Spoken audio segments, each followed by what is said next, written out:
I'll be the first to say it. If everything goes right, this has potential to be one of the most exciting matches of the night. What if something goes wrong? What if Logan does something that Logan shouldn't be doing and Logan ends up seriously injured?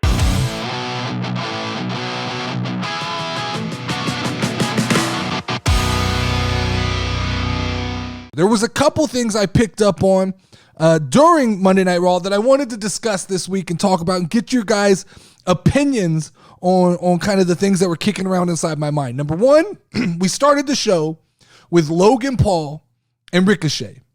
This always interests me because on a go-home show, I have no information to back this up, but I always feel like what starts the show is what WWE is kind of most self-conscious about going into the premium live event. I think they look at the matches on the card and they go, what needs that initial kind of push into the premium live event where people will be excited? And I do believe that it is this Logan Paul and Ricochet match that kind of has WWE going, was Ricochet the right guy? And looking at it, I'm going to say, no, I don't think so.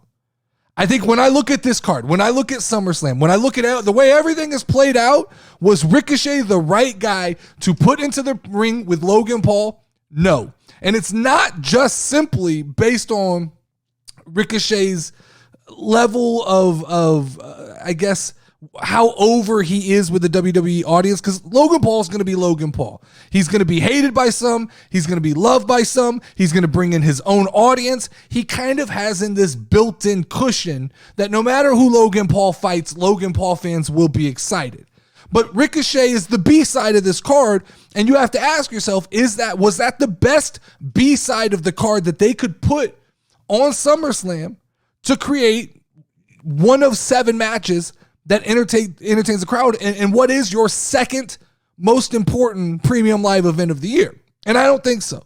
But I think it goes deeper than just Ricochet's status in the company. Because if you want my true opinion, with LA Knight being in the meat stick battle royal, you missed a huge fucking opportunity not putting Logan Paul versus LA Knight, having LA Knight beat the life out of Logan Paul, strapping a rocket on LA Knight's ass and sending him to the moon after beating Logan Paul. That's missed opportunity. Not going to talk about it anymore. We'll focus on Ricochet, Logan Paul. I picked up on a little nuance that Logan kept using this phrase. Most viral match in WWE history. Now, if this is Ricochet and any other high-flying wrestler, I'd go, okay, cool. That we could get there. We could probably get there. This is Logan Paul and this is Ricochet. 2 guys who we just saw at Money in the Bank try to do some springboard maneuver off of the ropes into a table, and it went completely poorly. And now it seems like the mindset going into SummerSlam is, we're going to set the world on fire. We are going to do some wild ass shit. That scares me. It scares me incredibly because I look at Logan Paul and I see a guy who's willing to do absolutely anything to get over with the crowd. To set the internet on fire. And then I look at Ricochet, and based on what I saw at Money in the Bank, I see a guy who is probably right there next to him, willing to do the same thing, who's looking to elevate his name within the ranks of WWE. And what that spells for me, it spells disaster.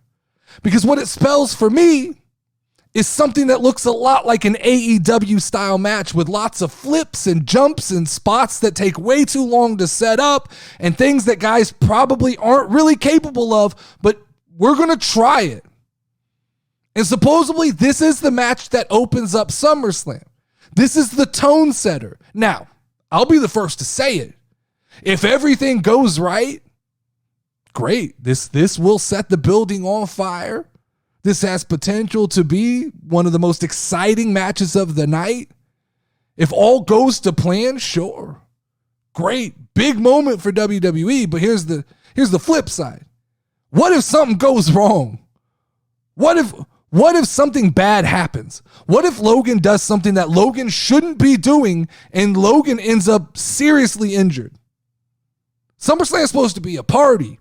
It's not a party within the first 10 minutes of the party, someone breaks their leg. That kind of brings the mood down. This scares me. This is real concerns. And it's not fair if I voice these concerns when I'm talking about AEW and I'm talking about Kenny Omega and the Young Bucks. It's not fair to voice those concerns for AEW and not turn around when I hear Logan Paul completely just repeat time after time, this is going to be the most viral match in WWE history.